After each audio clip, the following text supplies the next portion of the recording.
ಕನ್ನಡ ರಾಜರಾಜೇಶ್ವರಿಯ ವಜ್ರ ಮುಕುಟದಲ್ಲಿ ಹಿಂದೆಯೂ ಪ್ರಜ್ವಲಿಸಿ ಹಿಂದಿಗೂ ಪ್ರಜ್ವಲಿಸುತ್ತಿರುವ ಏಕೈಕ ಧ್ರುವತಾರೆ ಎಂದರೆ ಕನ್ನಡಕ್ಕೊಬ್ಬನೇ ವರನಟ ಡಾಕ್ಟರ್ ರಾಜ್ಕುಮಾರ್.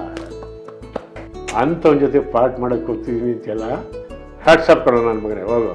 ಫಸ್ಟ್ ದೃಶ್ಯ ಯಾವ್ದು ಗೊತ್ತಾ? ನಾನು ಕಾಲು ಹಿಡ್ಕೊಂಡು ಕೂತಿರ್ತೀನಿ, ಅಣ್ಣವ್ರು ಬಂದು ಕಾಲು ಹಿಡ್ಕೊಳಿಸ್ತೀನಿ, ಮೆಷ್ ಮಾಡ್ತೀನಿ. ಯಪ್ಪ ಕಾಲು ಹೇಳ್ಕೊಬಿಟ್ಟೆ ನಾನೇನೋ ಪಿಕ್ಚರ್ ಪಾಠ ಮಾಡ್ಬಿಡ್ತೀನಿ. ಕಪಿಲ ಹೋಟ್ಲಲ್ಲಿ ಇರೋದು ಪಿಕ್ಚರ್ ನೋಡೋಕೆ ಏನಾದ್ರು ಅಪ್ಪಿ ತಪ್ಪಿ ಕೆಂಪೇಗೌಡ ರೋಡ್ಗೆ ಹೋಗ್ಬಿಟ್ರೆ 2 ಕಾಲು ಕತ್ತರಿಸ್ಬಿಡ್ತಾರೆ. ಅದಾದಮೇಲೆ ಸುಮಾರು ದಿವಸ ಅದು ಮರೆಯೋವರೆಗೂ ನಾನು ಹೊರಗಡೆ ಓಡಾಡೋಕ್ಕೆ ಭಯ ಆಗೋದು. ಯಾರು ನನ್ನ ದುಡ್ಡು ಬಿಟ್ಕೊಂಡು ಇದಕ್ಕೆ ಯಾರು ನೋಡ್ತಾವ್ರೇನೋ ಅನ್ನೋಂಗೆ. ಅದಕ್ಕೆ ನನಗೆ ರಾಜಣ್ಣ ಅಂದರೆ ಸ್ವಂತ ಅಣ್ಣ ಇದ್ದೀನಿ. ನನ್ನ ಮಣ್ಣ ಬಸವರಾಜನ ಎಷ್ಟು ಪ್ರೀತಿ ಮಾಡ್ತೀನೋ ಅವ್ರನ್ನೂ ಅಷ್ಟೇ ಪ್ರೀತಿ ಮಾಡ್ತೀನಿ. ನಮಗೆ ಊಟಕ್ಕೆ ಗತಿ ಇಲ್ದಲೇ ಇದ್ದಾಗ ಅಣ್ಣ ಅವ್ರದ್ದು ವೇರಿ ಕೇಸರಿ ಇತ್ತು ಒಂದು ಪಿಕ್ಚರ್ ನಾನು ಚೆನ್ನಾಗಿ ಆಗ್ತಾ ಇದೆ.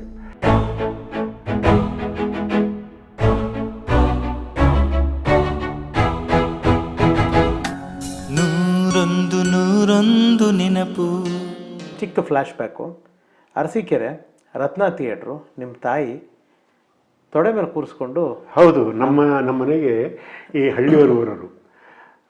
ನಮ್ಮ ಮನೆ ಅಂದರೆ ಅರಸೀಕೆರೆ ಅಂದರೆ ಒಂದು ದೊಡ್ಡ ಅಂಗಡಿ. ಅಲ್ಲಿ ನನಗೆ ಗೊತ್ತಿರೋಂಗೆ ನನ್ನನ್ನು ಅವತ್ತಿನ ತಿಳುವಳಿಕೆಗೆ ಇದ್ದಿದ್ದೇ ಈ 2 ದೊಡ್ಡ ಅಂಗಡಿಗಳು. ಯಾವುದು ಅಂದರೆ ಒಂದು ದಾದಾ ಸೇಟ್ ಅಂಗಡಿ. ದಾದಾ ಸೇಟ್ ಅಂದರೆ ದೊಡ್ಡ ಅಂಗಡಿ. ಅವ್ರ ಮುಂದ್ಗಡೆ ಸಂತೆ ಫೀಲ್ಡು, ಉದ್ದಕ್ಕೂ ಗಾಡಿಗಳು ಬಿಟ್ಟು ಅವ್ರ ಅಂಗಡಿಲಿ ಸಾಮಾನು ತಗೊಳ್ಳೋರು. ಇನ್ನೊಂದು ಗೋಪಾಲಕೃಷ್ಣ ಸಿಂಗ್ ಅಂಗಡಿ ಅಂತ ಒಂದಿತ್ತು. ಆ ಗೋಪಾಲಕೃಷ್ಣ ಸಿಂಗ್ ಅಂಗಡಿ ಎಲ್ಲಿ ಅಂದರೆ ನಮ್ಮ SV ರಾಜೇಂದ್ರ ಸಿಂಗ್ ಬಾಬು ಅವ್ರ ತಂದೆ ಶಂಕರ್ ಸಿಂಗು ಆನಂದ್ ಸಿಂಗು ಇದ್ರಲ್ಲ, ಅವ್ರ ಮನೆ ಪಕ್ಕದ್ದೇನೆ. ಬನ್ನಿ ತೋರಿಸ್ತೀನಿ ಇವತ್ತು. ಅದೇ ಲೇನಲ್ಲಿ ಕಾರ್ನರಲ್ಲಿ ಒಂದು ಆರ್ಯಭವನ್ ಅಂತ ಹೋಟೆಲ್ ಇತ್ತು. ಆ ಹೋಟ್ಲ್ ಓನರೇ ವಿಠಲಾಚಾರ್ಯರು, ಹರಿ ಎಲ್ಲ ಅಣ್ಣ ತಮ್ಮಂದ್ರು. ಈ ವಿಠಲಾಚಾರ್ಯ ಅವ್ರ ಕುಟುಂಬ ಎಲ್ಲ ಯಾರು ಅರಸೀಕೆರೆಯಲ್ಲಿ ಇದ್ದಾರೆ? ಇಲ್ಲ, ಇವಾಗ ಯಾರು ಇಲ್ಲ. ಅವಾಗಿದ್ರು. ಅವಾಗ ಅರಸೀಕೆರೆ ಅಂದ್ರೆ ಹೆಂಗ್ರಿ, ಅರಸನ ಕೆರೆ. ಅದು ಅರಸನ ಕೆರೆ ಅಷ್ಟೇ ಅಲ್ಲ, ಅರಸಿ ಕೆರೆ. ನಮ್ಮ ಅರಸೀಕೆರೆ ಇತಿಹಾಸದ ಬಗ್ಗೆ ಒಂದೊಂದು ಮಾತಾಡ್ತೀನಿ. ಅರಸೀಕೆರೆ ಅಂದರೆ ಯಾಕೆ ಫೇಮಸ್ಸು ಅಂತ. ವೈಷ್ಣವ ಧರ್ಮದವನು ಇವನು ವಿಷ್ಣುವರ್ಧನನಿಗೆ ಪಟ್ಟರಾಣಿ ಸಿಕ್ಕಲ್ಲ, ಗೊತ್ತಾಯ್ತಾ? ಅವಾಗೇನಾಗುತ್ತೆ, ವೈಷ್ಣವರಲ್ಲಿ ಯಾರು ಸಿಗ್ದಲೇ ಇದ್ದಿದ್ದರಿಂದ ಸದಾಚಾರ ಸಂಪನ್ನತೆ ಇರೋವಂಥವ್ರು, ಆಮೇಲೆ ಸಸ್ಯಾಹಾರ ಮಾಡೋವಂಥವ್ರು ಯಾವ ಜಾತಿ ಆದರೂ ಪರಲ್ಲ ಬಂದಾಗ ಉಮಾದೇವಿ ಸಿಗ್ತಾಳೆ. ಉಮಾದೇವಿ ಲಿಂಗಾಯತರು ಹುಡುಗಿ. ಅವಾಗ ಅವಳನ್ನು ತೋರಿಸಿದಾಗ ಜಾತಕ ಪಕ್ಕ ಕೊಡ್ಕೊಳ್ತಿ. ಜಾತಕ ಹೊಂದಾಣಿಕೆ ಇಲ್ದಲೇ ಯಾರೂ ಮದುವೆ ಮಾಡ್ತಾ ಇರಲಿಲ್ಲ. ಇಲ್ಲ ರಾಶಿ ಬಲ ಕೇಳೋರು, ಸಾಲಾವಳಿ ಕೇಳೋರು, ಎಂಟ್ರಿ ಇಲ್ದಲೇ ಇದ್ದಿದ್ರೆ ಗೊತ್ತಾಯ್ತಾ? ಅವಾಗ ಕೇಳಿದಾಗ ಅವಳು ಪಟ್ಟಮಹರ್ಷಿ ಆಗ್ತಾಳೆ. ನನಗೊಂದು ಬೇಡಿಕೆ, ನನ್ನ ತಾಯಿ ತಂದೆ ಪೂಜೆ ಮಾಡೋದು ಈಶ್ವರನನ್ನು. ಅದಕ್ಕೆ ನಾನು ಹುಟ್ಟಿದವರಿಗೆ ಒಂದು ಕತ್ತಮೇಶ್ವರ ದೇವಾಲಯ, ನಮ್ಮ ಮನೆ ದೇವರು ಕತ್ತಮೇಶ್ವರ ಅಂದರೆ ಈಶ್ವರ ಒಂದು ನಾವು ದೇವಸ್ಥಾನ ಕಟ್ಟಿಸ್ಕೊಡೋದಾಗ ಅರಸೀಕೆರೇಶ್ವರೇ ಕಟ್ಟಿಸ್ಕೊಟ್ಟಿದ್ದು. ಆವಾಗ ಅವ್ರಿಗೆಲ್ಲ ಕೆಲಸ ಕೊಡಬೇಕಾಗಿತ್ತು. ಅದಕ್ಕೆ ಏನು ಮಾಡಿದ್ರು, ದೋರ್ ಸಮುದ್ರ ಅಂದರೆ ಇದ್ದಿದ್ದು ಹಳೇಬೀಡೇ ದೋರ್ ಸಮುದ್ರ. ಕ್ಯಾಪಿಟಲ್ಲಿ ಬಂದು ಬೇಲೂರೇ ಇದು ದೋರ್ ಸಮುದ್ರದಲ್ಲೇ ಇದ್ದಿದ್ದು ರಾಜ್ಯ. ಅವಾಗೇನಾಗುತ್ತೆ, ಅಷ್ಟೊತ್ತಿಗಾಲಿ 3 ತಲೆಮಾರು 4 ತಲೆಮಾರು ಬಂದುಬಿಟ್ಟಿರ್ತಾರೆ. ಅವ್ರನ್ನೆಲ್ಲ ಸುಮ್ಮನೆ ಕೂರ್ಸಂಗಿಲ್ಲ, ಅವ್ರಿಗೇನಾದ್ರು ಕೆಲಸ ಕೊಡಬೇಕು. ಹಾರ್ನಳ್ಳಿಲೊಂದು, ಜಾವಗಲ್ಲಲ್ಲೊಂದು, ನಮ್ಮ ತಾಲ್ಲೂಕಲ್ಲಿ 6 ದೇವಸ್ಥಾನಗಳಿದಾವ್ರಿ, ಅದ್ಭುತವಾದ ದೇವಸ್ಥಾನಗಳು. ಹಾಸನದ ಹತ್ರ ದೊಡ್ಡಗದ್ದವಳ್ಳಿ ಅಂತ ಇದೆ. ಇದನ್ನು ನಾವು ಉಳಿಸ್ಕೋಬೇಕು. ನಾವು ಅಂದ್ರೆ ಯಾರು? ಇವತ್ತಿನ ಯುವ ಜನತೆ, ಯುವಕರು, ಯುವತಿಯರು. ಇದು ನಮ್ಮ ಆಸ್ತಿ, ನಮ್ಮ ಪೂರ್ವಿಕರ ಆಸ್ತಿ, ನಮ್ಮ ಸನಾತನ ಆಸ್ತಿ ಅಂತ ಉಳಿಸ್ಕೊಂಡ್ರೇ ಮುಂದೆ ನಮಗೆ ಮಾತಾಡೋದಕ್ಕೆ ಅಧಿಕಾರ, ಆರೋಗ್ಯ ಎಲ್ಲದು ಸಿಗೋದು. ಇಲ್ಲದು ಸಿಕ್ಕಲ್ಲ. ಹುಷಾರ್. ಓಕೆ, ನಾನು ಅರಸೀಕೆರೆ ವಿಷಯ ಏನಕ್ಕೆ ಅಂದರೆ ಅಲ್ಲಿ ಒಂದು ರತ್ನ ಚಿತ್ರಮಂದಿರದಲ್ಲಿ ಅಮ್ಮ ಕರೆಕ್ಟು ನಮಗೆ ಅಣ್ಣವ್ರ ಪಿಕ್ಚರ್ ತೋರಿಸ್ತಾ ಇದ್ರು. ಹೌದು, ಬೇಡ್ರ ಕಣ್ಣಪ್ಪ ತೋರಿಸಿದ್ರು ನನಗೆ. ಬೇಡ್ರ ಕಣ್ಣಪ್ಪ, ಅದಾದಮೇಲೆ ರತ್ನಗಿರಿ ರಹಸ್ಯ, ಗೊತ್ತಿತ್ತಾ? ಮುಂದೆ ಒಂದು ದಿವಸ ನಾನು ಜೊತೆ ಪಾತ್ರ ಮಾಡ್ತೀನಿ ಅನ್ನೋದು ನನಗೆ ಕನಸು ಮನಸ್ಸಿನಲ್ಲೂ ಗೊತ್ತಿಲ್ಲ. ಹೆಂಗೆ ಅಣ್ಣವ್ರು ಭೇಟಿಯಾಗಿ ಫಸ್ಟ್ ಭೇಟಿ ಯಾವಾಗ ಅಪ್ಪಾಜಿ ಅಣ್ಣವ್ರು? ನಾನು ಫಸ್ಟ್ ಭೇಟಿ ಅಂತಂತಂದರೆ ನಾನು ಅಣ್ಣವ್ರದ್ದು ಫಸ್ಟ್ ಪಿಕ್ಚರ್ ಮಾಡಿದ್ದು ಒಂದು ಮತ್ತಿನ ಕಥೆ. ಒಂದು ಶಂಕರಣ್ಣಂದು. ಶಂಕರನಾಗಾದರೆ ಭಾರಿ ಆತ್ಮೀಯ. ಶಂಕರನಾಗಿರ್ಬೋದು, ಗೌರಿಶಂಕರ್ ಬಿಸಿ ಕ್ಯಾಮ್ರಾಗಳು ಅಪ್ರತಿಮ ಕಂಡ್ರಿ, ಅಪ್ರತಿಮ. ಏಕೆಂದರೆ ಒಂಥರ ಯುವ ಪೀಳಿಗೆಯಿಂದ ಬಂದವನು, ರೆವಲ್ಯೂಷನರಿ ಇದು. ಹಂಗೆ ಇಬ್ಬರದು ಪರ್ಫೆಕ್ಟ್ ಅಂಡರ್ಸ್ಟ್ಯಾಂಡಿಂಗ್ಸ್ ಇತ್ತು. ಗೌರಿ ರೆಡಿನೇನೋ ಅಂದ, ಶಂಕರ ರೆಡಿ, ಒಂದು ನಿಮಿಷ ಕಣೋ ರೆಡಿ ಮಾಡ್ತೀನಿ, ಆ ಕಡೆ ಒಂದು ಲೈಟ್ ಹಾಕು, ಈ ಕಡೆ ಒಂದು ಲೈಟ್ ಹಾಕು, ಒಂದು ಇದನ್ನು ಹಾಕು, ಬೌನ್ಸರ್ ಹಾಕು, ಹಾಂ ರೆಡಿ ಶಂಕರ. ಈ ಥರ ಅಣ್ಣವ್ರ ಜೊತೆ ನಾನು ಪಾತ್ರ ಮಾಡೋದೇ ಒಂದು ಹೆಗ್ಗಳಿಕೆ, ಅಣ್ಣವ್ರು ನೋಡೋದೇ ಒಂದು ಪುಣ್ಯ. ಯಾಕೆ ಅಂತಂತಂದರೆ ನಮ್ಮ ಅಣ್ಣ ಒಂದು ಮಾತು ಹೇಳಿಲ್ಲ, ಅದನ್ನು ಈಗ ಜ್ಞಾಪಿಸ್ಕೊಳ್ತೀನಿ. ಕನ್ನಡ ರಾಜರಾಜೇಶ್ವರಿಯ ವಜ್ರ ಮುಕುಟದಲ್ಲಿ, ಕನ್ನಡ ರಾಜರಾಜೇಶ್ವರಿಯ ವಜ್ರ ಮುಕುಟದಲ್ಲಿ ಹಿಂದೆಯೂ ಪ್ರಜ್ವಲಿಸಿ, ಹಿಂದಿಗೂ ಪ್ರಜ್ವಲಿಸುತ್ತಿರುವ, ಮುಂದೆ ಎಂದೆಂದಿಗೂ ಪ್ರಜ್ವಲಿಸಲಿರುವ ಏಕೈಕ ಧ್ರುವತಾರೆ ಎಂದರೆ ಕನ್ನಡಕ್ಕೊಬ್ಬನೇ ವರನಟ ಡಾಕ್ಟರ್ ರಾಜ್ಕುಮಾರ್. ಅಂಥವನ ಜೊತೆ ಪಾರ್ಟ್ ಮಾಡೋಕ್ಕೆ ಹೋಗ್ತಿದ್ದೀನಿ ಅಂತೆಲ್ಲ ಹ್ಯಾಟ್ಸಪ್ ಕೊಡೋ ನನ್ನ ಮಗನೇ, ಹೋಗು. ನಮ್ಮ ಅಣ್ಣನ ಕಾಲಿಗೆ ನಮಸ್ಕಾರ ಮಾಡಿ ಬಂದ್ವಿ. ಫಸ್ಟ್ ದೃಶ್ಯ ಯಾವ್ದು ಗೊತ್ತಾ?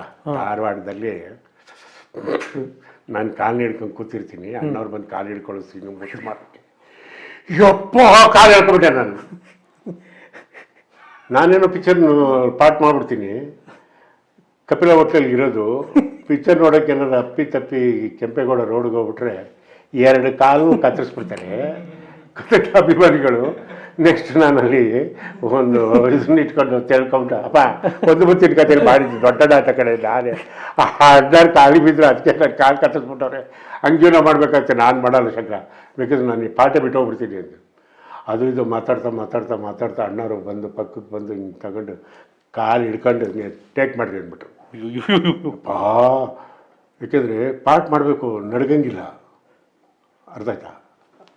ನಾಟಕದಿಂದ ಬಂದಿದ್ದರಿಂದ ತಲೆ ಒಳಗೆ ಉಳಿದಿತ್ತು, ಗೊತ್ತಿಲ್ಲ, ಯಾವ ಭಾವನೂ ಇಲ್ಲ ಅದರಲ್ಲಿ, ಭಯ. ಬಟ್ ಡೈಲಾಗ್ ಹೇಳಿದೆ, ಸ್ಟಾರ್ಟ್ ಔಟ್ ಆಯಿತು, ಕಾಲ್ಬಿಟ್ರು. ಸ್ವಲ್ಪ ಬೇಗ ಬಂದು ನೋಡಿ ನಿನ್ ತಮ್ಮಯ್ಯ, ನಿನ್ ಕಾಲು ಹಿಡ್ಕೊತೀನಿ ಬಾಪ್ಪ ಅಪ್ಪ, ನನಗೆ ಗೊತ್ತು. ಅದಾದಮೇಲೆ ಸುಮಾರು ದಿವಸ ಅದು ಮರಿಯವರೆಗೂ ನಾನು ಹೊರಗಡೆ ಓಡಾಡೋಕ್ಕೆ ಭಯ ಆಗೋದು, ಯಾರು ನಾನು ದುಡ್ಡು ಕೊಟ್ಕೊಂಡು ಇದಕ್ಕೆ ಯಾರು ನೋಡ್ತಾವ್ರೇನೋ ಅನ್ನಂಗೆ. ಹಂಗೆ ಆಗತ್ತೆ, ಯಾಕೆಂದರೆ ಅಭಿಮಾನ ದೊಡ್ಡದು ಎಲ್ಲರದು. ಶಂಕರನ ಒಬ್ಬ ನಿರ್ದೇಶಕನಾಗಿ ಹೆಂಗಿರೋರಪ್ಪಾಜಿ? ಪಾದರಸ ಬರೀ ಇದರಲ್ಲ,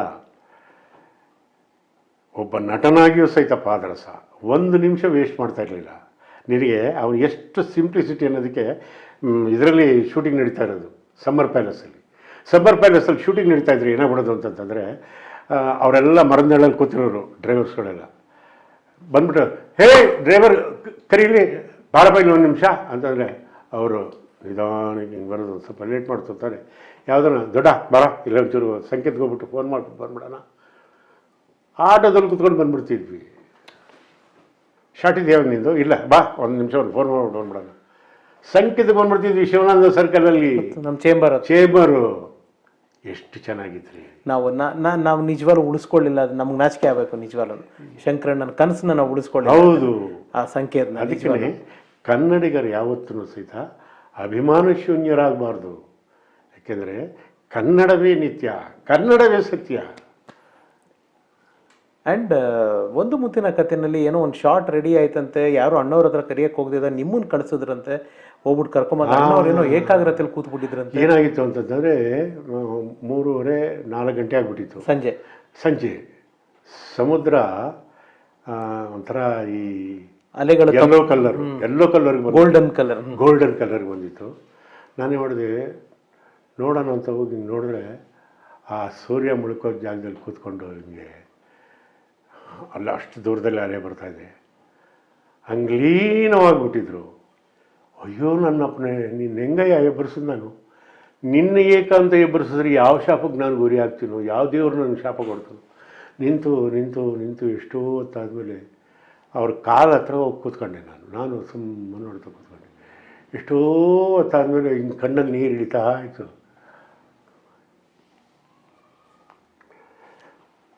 ತುಂಬ ಹೊತ್ತಾಯ್ತಕ್ಕಂಥ ಬಂದು ಅಂದರು, ಕಂದ ಅಂತಾನೆ ಕರೆಯೋರು. ಹೌದು, ಕಂದ ಅಂತಲೇ ಕರಿತಾ ಇದ್ದಿದ್ದು. ಅದಕ್ಕೆ ನನಗೆ ರಾಜಣ್ಣ ಅಂದರೆ ಸ್ವಂತ ಅಣ್ಣ ಇದ್ದಂಗೆ. ನಾನು ನಮ್ಮ ಅಣ್ಣ ಬಸವರಾಜನ ಎಷ್ಟು ಪ್ರೀತಿ ಮಾಡ್ತೀನೋ ಅವ್ರನ್ನೂ ಅಷ್ಟೇ ಪ್ರೀತಿ ಮಾಡ್ತೀನಿ. ನಮಗೆ ಊಟಕ್ಕೆ ಗತಿ ಇಲ್ದಲೇ ಇದ್ದಾಗ ಅಣ್ಣ ಅವ್ರದ್ದು ವೀರ ಕೇಸರಿ ಇತ್ತು ಒಂದು ಪಿಕ್ಚರ್, ನಾನು ಚೆನ್ನಾಗಿ ಆಗ್ತಾ ಇದೆ. ರಿಲೀಸ್ ಆದಾಗ ಎಲ್ಲರೂ ದುಡ್ಡು ಹಾಕ್ಬಿಟ್ಟು ಸ್ಟಾರ್ ಕಟ್ಟಿದ್ವಿ. ಫಸ್ಟ್ ಸ್ಟಾರ್ ಕಟ್ಟಿದವರು. ಏಕೆಂದರೆ ವೀರ ಕೇಸರಿಗೆ ಅದಕ್ಕೆ 2 ಕಾರಣ ಇದೆ. ಒಂದು ಡಾಕ್ಟರ್ ರಾಜ್ಕುಮಾರ್ ನಾಯಕ, ಇನ್ನೊಂದು ಬಿ ವಿಠಲಾಚಾರ್ಯರ ಪಿಕ್ಚರ್. ಅದು ನಮ್ಮೂರಿನವ್ರ ಪಿಕ್ಚರ್ ಅಂತ. ಇಷ್ಟೇ ಜೀವನ. ಅದಕ್ಕೇ ಶಿಷ್ಯರು ಒಳ್ಳೆ ಮಾತು ಹೇಳ್ತಾರೆ, ಅರಿತು ಬಾಳಿದೆಯೋ ನೀ ಅರಿತು ಬಾಳಿದೆಯೋ 6 ಪಟ್ಟ 6 ಪಟ್ಟ ಸುಖವಾಗಿರ್ತೀಯ, ಮರೆತು ಬಾಳಿದರೆ ಮೂರ್ಖ 3 ಪಟ್ಟ. ವಂಡರ್ಫುಲ್. ಆಮೇಲೆ ಅಪ್ಪಾಜಿ ಬಂದ್ರ ಶೂಟಿಂಗ್ ಶಾರ್ಟಿಗೆ ಬಂದ್ರ? ಹಾಂ, ಶಾರ್ಟಿಗೆ ಬಂದರು. ಆಮೇಲೆ ಶಾರ್ಟ್ ರೆಡಿನ ಯಾಕೆ ಕಳಿಸ್ಲಿಲ್ಲ ಅಣ್ಣೆ. ಪ್ರಕಾಶ್ ವಾಪಸ್ ಬಂದ, ದೊಡ್ಡಣ್ಣ ಅವನು ಅಲ್ಲೇ ಕೂತ್ಕೊಂಡ, ಈ ನನ್ನ ಮಗ ಹಂಗೆ ಅಷ್ಟೊತ್ತಿಗೆ ಬೇರೆ ಶಾರ್ಟ್ ನಾನು ಇಟ್ಕೊಂಡು ಟೈಮ್ ವೇಸ್ಟ್ ಮಾಡ್ತಾ ಇರಲಿಲ್ಲ. ಆಯಿತಾ, ಸರಿ ಕಣಪ್ಪ, ನಾನು ರೆಡಿ ಇದ್ದೀನಿ ಅಂದರು. ಆಮೇಲೆ ಬಿಡಪ್ಪ, ಇನ್ನೂ ಎಷ್ಟು ದುಡಿಸ್ತೀಯ ನಮ್ಮ ಯಜಮಾನ್ರ ಕೈಲಿ, 6 ಗಂಟೆ ಆಯಿತು ಅಮ್ಮವರು ಅದಕ್ಕೆ ಹಂಗಂದ್ರು. ಹಂಗಂದಿಸೋಣ, ಆಯ್ತಣ್ಣ ಓಡ್ ಬರ್ರಿ. ಆವಾಗ ಪ್ರತಿ ಇದನ್ನು ತೆಗಿಬೇಕಾದ್ರೂ ಶಾಸ್ತ್ರ, ಹಾಕೋಬೇಕಾದ್ರೂ ಶಾಸ್ತ್ರ. ಅಣ್ಣವರು ತಪಸ್ಸು ಕಣ್ರಿ. ನಿಮ್ಮ ವಿಚಾರದಲ್ಲಿ ಎಲ್ಲೋ ಗಂಧರ್ವ ಆಕಾಶದಲ್ಲಿ ಹೋಗ್ತಿದ್ದನು. ಸುಂದರವಾದ ಕರ್ನಾಟಕ ಎಷ್ಟು ಸಮೃದ್ಧಿಯಾಗಿದೆಯಾ, ಒಂದು ಸ್ವಲ್ಪ ದಿವಸ ಇದ್ದೋಗೋಣ ಅಂತ ಬಂದಂಥ ಗಂಧರ್ವ ಯಾರಾದರೂ ಇದ್ದರೆ ಅದು ರಾಜ್ಕುಮಾರ್ ಕಣ್ರಿ. ಏಕೆಂತಂದರೆ ನಾನತ್ತ ಮಾಡಲೇ ಇಲ್ಲ ಅವರು. ಆ್ಯಂಡ್ ನೀವು ಅವರಿಂದ ಕಲ್ತಿದ್ದು ನಾನು ಭಾಳ ಕಲ್ತಿದ್ದೆ. ಏಕೆಂದರೆ ಒಂದೊಂದು ಕ್ಷಣದಲ್ಲಿ, ಈಗ ನಿಮಗೊಂದು ಉದಾಹರಣೆ ಹೇಳಬೇಕು ಅಂದರೆ, ಒಂದು ಮುತ್ತಿನ ಕಥೆ ಆದಮೇಲೆ ಇನ್ನೊಂದು ಭಾರಿ ಒಳ್ಳೆ ಪಿಕ್ಚರು ಯಾವುದು ಅಂತಂತಂದರೆ ಶ್ರುತಿ ಸೇರಿದಾಗ. ಅದೇ ನಾನು ಕೇಳಕ್ಕೆ ಬಂದೆ. ಆ ಶ್ರುತಿ ಸೇರಿದಾಗ ಅದರಲ್ಲಿ ಏನಾಯಿತು, ಡಾಕ್ಟ್ರಲ್ಲಿ ಯಾರು ಮಾಡಬೇಕು ಅಂತ ಬಂದಾಗ ಜಿಜ್ಞಾಸೆಯಾಗಿ, ಇಲ್ಲ ದೊಡ್ಡಣ್ಣನೇ ಮಾಡಬೇಕು ಆ ಕ್ಯಾರೆಕ್ಟರ್, ಬೇರೆ ಇನ್ಯಾರು ಬೇಡ ಅಂತ ಅಣ್ಣವರು ಹೇಳ್ಬಿಟ್ರು. ಗೀತಾ ಹೀರೋಯಿನ್. ಹೌದು. ಅಂಥ ಸಂದರ್ಭದಲ್ಲಿ ಏನಾಗೋಯ್ತು, ನಾನು ತೀರ್ಥಹಳ್ಳಿಲಿ ಶೂಟಿಂಗಲ್ಲಿದ್ದೆ.